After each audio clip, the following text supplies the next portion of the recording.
And welcome to another one of my videos. And in today's video, it's going to be more an educational slash academic one. And the title is going to be How to Win When Buying Coins. This is a technique I use a lot. It's a technique I have been using for years, and it's how I make a lot of money myself.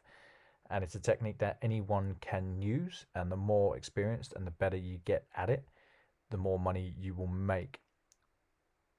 That is true. That is not fact or fiction. The reality is this technique has been used anywhere from war to sports to business. It is a very, very powerful tool in the toolkit, and it's something that has been compared to or compared as just as influential as Sun Tzu, The Art of War. So before I do get into it, if you do like my content, to support me by now, you do it liking, commenting, and subscribing. And let's get into it. So for starters, I'm going to firstly, if you want to check this out more, please go to the website. I will actually link it in the video. I'm not trying to take away from their copyright or anything like that. It's done for educational purposes. It was actually theorized by a fighter pilot called Mr. Boyd. I've just forgotten his first name. It's called Boyd's Loop, and it's called an OODA loop. So it stands for observe, orient, decide, and act. So let's kind of break it down a little, and I'll go through some examples of how you can make it work in terms of buying coins and making money from buying coins. So observe and orient tend to be the scientific part of the equation, and decide and act tend to be the art part of the equation. A lot of people struggle with being both, but the reality is to get to the top of any game, you have to know both. You need to know the theoretical side of it, and you need to know what to do when the opportunity arises. And this is a loop that will really help you out. So in terms of observing, you can see from the screen, it's observations of the world. You get information, you get unfolding circumstances. So for example, let's say I'm looking at the market and sovereigns are going for spot +3. And then something happens and the spot price crashes, and there's a lot of stock that is probably overpriced on the market. So I've got to orient that situation. Now, combat traditions is not really that important. Genetic heritage is not really that important in terms of business. New information. So I'm thinking, is there going to be any new stock? Not really, no. Because I've observed from prior occasions when the spot price drops quickly, people don't want to sell because they believe their product is cheap. And it tends to mean there's a lag in terms of what dealers can sell at. And you're going to say to me, yeah, it happens all the time where dealers, they're really expensive, and it's not related to spot. No, it's related to how much can they pay for getting new stock in, and stock becomes very thin on the ground. So from that new information, from the observation of the spot price dropping, I know that it's going to be a while before I get stock in. So I either have to pay more and pass that on to the consumer, or I have to sit on the sidelines and not do anything. Again, that feeds into previous experience. I know from the past, with the new information that I have, that spot prices just tanked.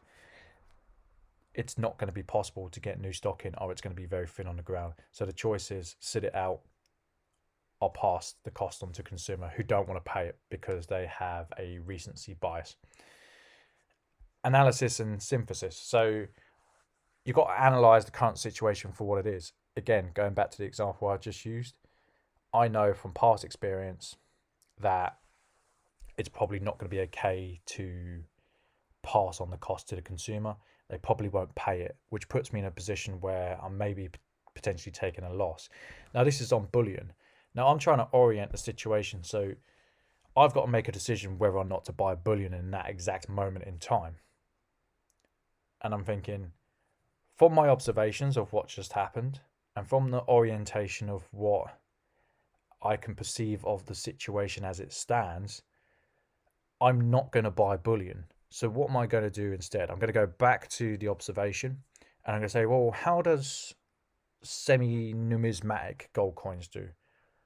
Oh, okay, they're not really dropping. I know from past experience that they tend to hold their weight when when the spot price drops. I know that there's not that many around, so they can't be remade. You observe that from newer bullion, that when it drops, sometimes you have to wait for the mints to realign in terms of the spot price. That takes time, and it tends to create kind of a bottleneck of more expensive stock if the price stays low for a longer amount of time. You're not going to recreate semi-numi coins. And let's go back. So let's actually consider combat traditions to be other dealers. Have they dropped their prices on the semi-numi? Yeah, they might give a smidgen. They might need the cash flow. So I'm thinking, okay, well, if I know from my observations that semi-numismatic coins, they they hold their own in terms of pricing. I can charge the same price if the spot price drops. They tend to be sticky. That's okay.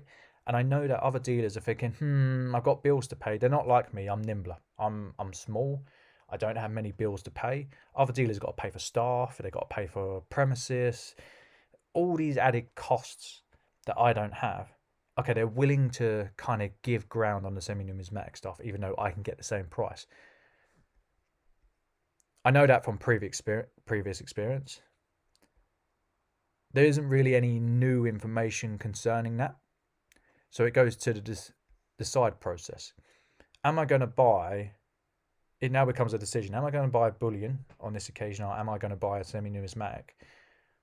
Well, I'm going to buy semi-numismatic, so I'm going to act upon it. And it comes back round. So I will sell this, and maybe the market moves. Maybe there's been someone who's dumping pre-33. So I'm now looking at where the market is. If someone's dumping it, it means that the overall price will come down due to the individual components and who can buy for what. So outside information, someone's dumping. Unfolding circumstances, someone's dumping. I'm looking at, again, this. Is there new information on the market? Yes, someone is dumping. What happens from the previous experience when someone dumps? The price tends to tank. Oh, okay. So let's look at another part of the market. Let's see what I can find within the market that isn't pre-33. Or am I willing to accept lower margins? Is that okay? Is there other coins on there that's not bullion? And this is only one example. This is just an example when the spot price crashes. Are there going to be dealers who will come down even further? Maybe they've got really old stock lines where they paid next to nothing for the stock. That does happen. I love new old stock. You won't get it with pre-33, but I do love new old stock.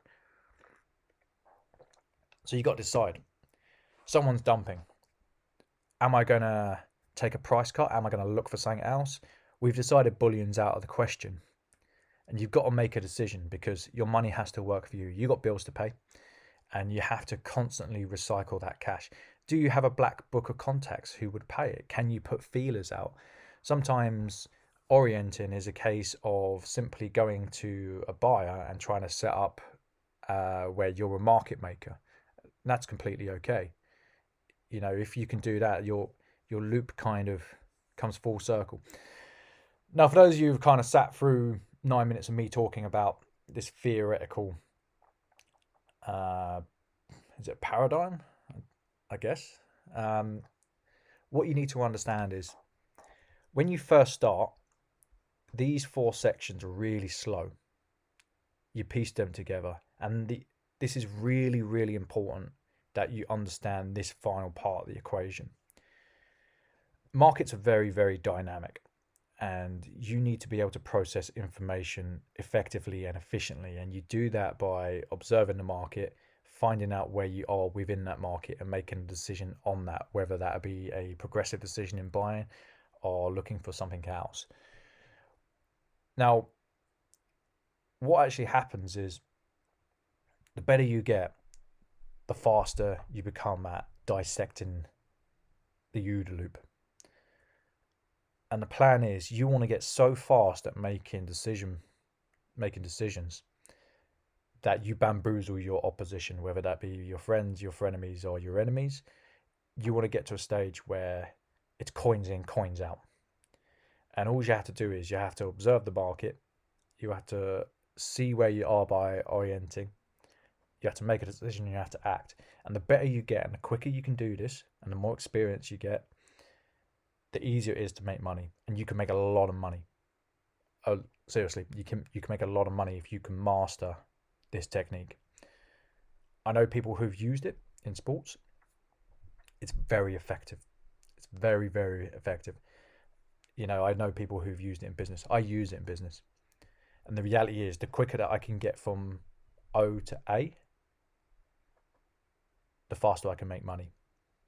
So I'll give you another quick example. So when I started, observe the market. Okay, there's a need for cheap silver. Orient. Okay, who's going to pay? Who's going to pay what, and where can I find that? So I'm looking at my customers and I'm looking at my suppliers. Decide, can I get a deal set up in between, or am I guaranteed X amount? If I'm not, can I get it cheaper? And the feedback loop goes back to observe, orient. Can I get it cheaper? And then that way I can make a decision. Everything finds a natural price. But once you've been through this OODA loop enough times, you instinctively know what to buy, what not to buy, what to buy to flip, and what to buy to hold. You just know by experience. And it's not something I can teach. But you can go through this individual process yourself. And the better you get at it, the easier your life will be. In any situation, it doesn't matter if you're in a sports team, or you're in business, or you're studying. You want to be able to put yourself through this loop faster than your friends, your frenemies, and your enemies. Because the faster you do it, the more bamboozled the opposing people will be, and the further ahead you will get.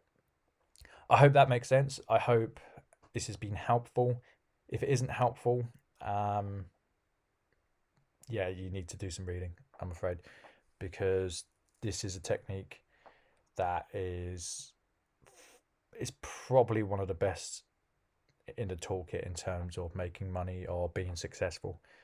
So I hope you enjoyed the content. If you didn't, then that's okay. If you do want to support me, you do that by liking, commenting, and subscribing. I will link the website. This is being put out for educational purposes more than anything. So, good day.